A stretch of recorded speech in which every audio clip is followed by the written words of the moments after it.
Okay, I'm just gonna talk about this Vic20 I picked up a couple of months ago at a flea market.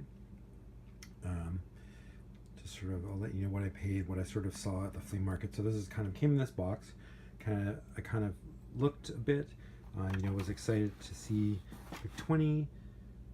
Saw a bunch of cables. Saw that it had the monitor, which I knew was a Commodore monitor. Saw it had the tape drive down here as well, and a bunch of cartridges and tapes. So pretty cool stat, and it had the manual as well, and a box for a joystick, and it also had a couple. It has a couple of joysticks down here somewhere.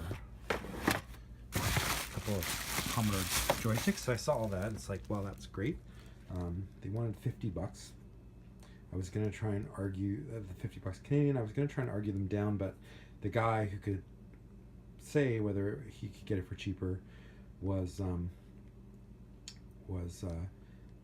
not there, and I came back a couple times and was kind of worried if I didn't just buy it, it would go. So I just plunked down the $50. Took it. I actually got comments right after the guy. I thought, oh, that's awesome, cool.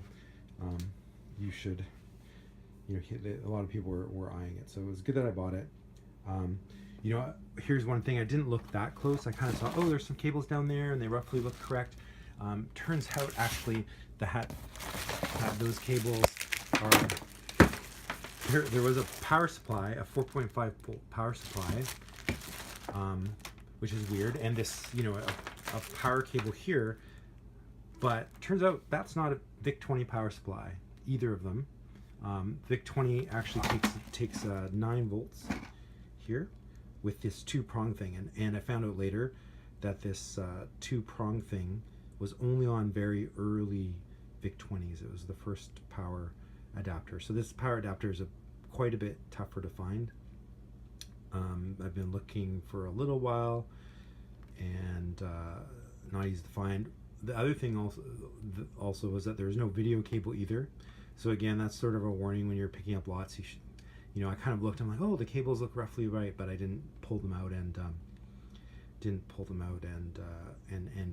really verify. So if you're buying lots, always pull out the cables. I should have known better. I did manage to pretty quickly, even that day actually, go to the computer store and get a video cable. So that was good.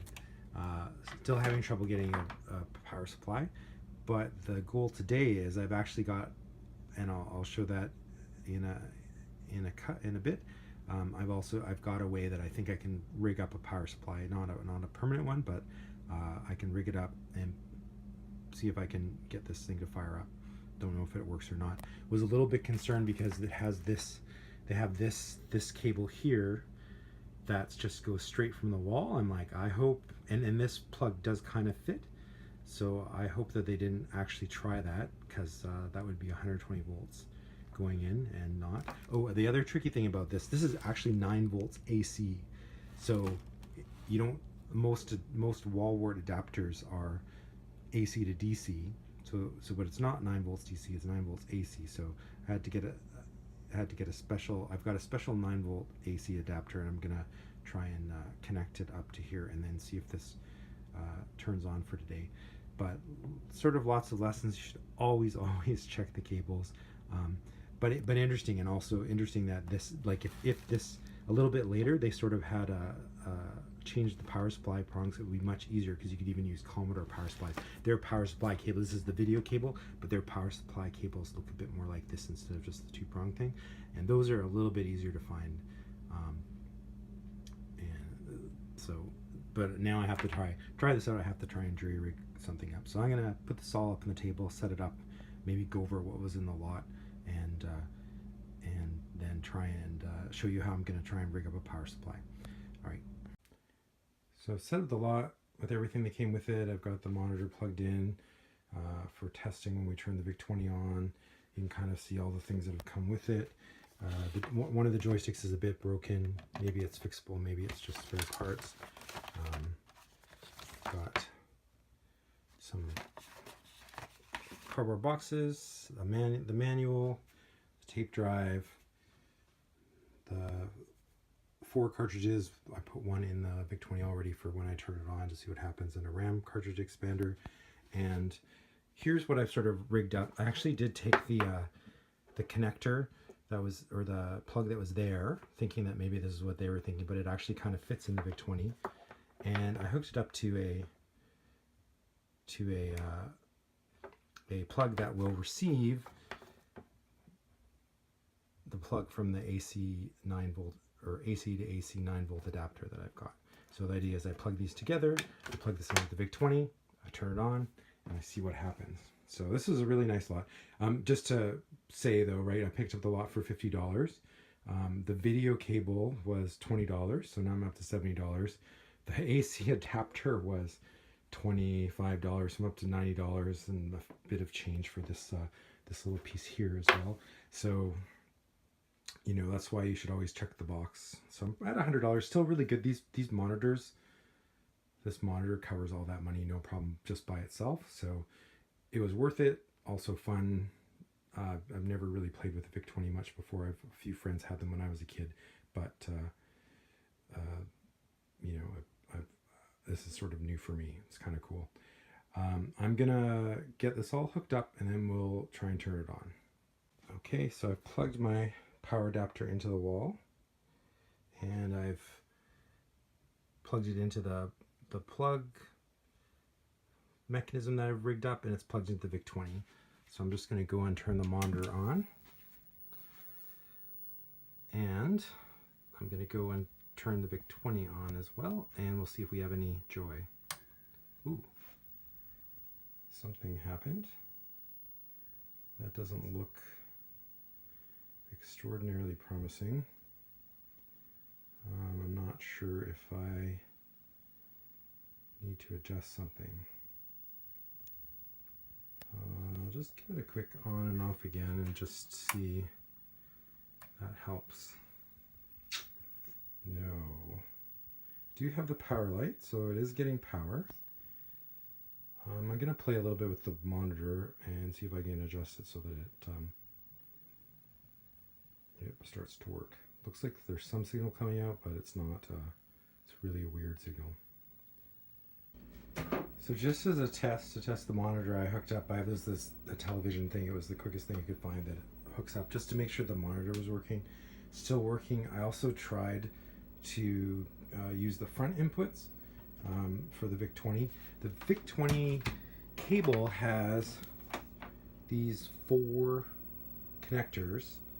On the front, there's just the yellow and white ones, which are the video, the normal video and mono audio cable. On the back, though, it's got a luma and a chroma, which are colored yellow and white, which is what I plugged into, and then the audio cable, and then no place for this black cable.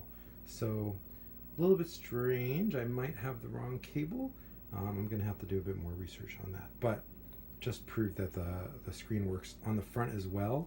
Plugging in just the yellow and white cable, I still get the diagonal lines, which is a little strange. So more investigation required. So I just opened up the Vic20. I looked online to kind of find out where the video circuitry is. This square block here is the video circuitry. I'm just going to try and reseat the chip. I pulled it off. These have all bent out, so it's going to be a bit tricky to put in. I can't do it with one hand. Also, you got to remember the notch goes with the notch when you put things back, although you should always remember where you, the notch there at the end. Looked at the capacitors. All the capacitors look good. There is some potentiometers I can adjust, although it, like the way that the screen is, it doesn't look like those will help, so I'm not going to do that. I'm going to reseat this chip and then try again and see what happens. Okay, reseated the video chip. Just going to try turning it on again and see what happens. Nope. So that was not it. I'm gonna have to keep looking. Just to wrap up the Vic20 video, I did not in the end get this working. Looks like from research online, and I'll put the research in the YouTube link. Any advice as to what else I could do to get it working would be welcome. Looks like there's maybe 1 of 2 chips that aren't working, either the main video chip and another chip. they're expensive to replace. So I'm kind of gonna have to maybe wait until I find another Vic20. If I do and it's working, I've got actually a lot of accessories. So I mean, this lot was kind of worth it. I got this monitor, which I'll use for my testing of other things like retro video games, and I've got a data cassette tape, 2 joysticks, some manuals, some cartridges, some cassettes for the thing. So there's lots of accessories that if I do get a working Vic20, I've got lots to do and lots to play with. It was a fun project.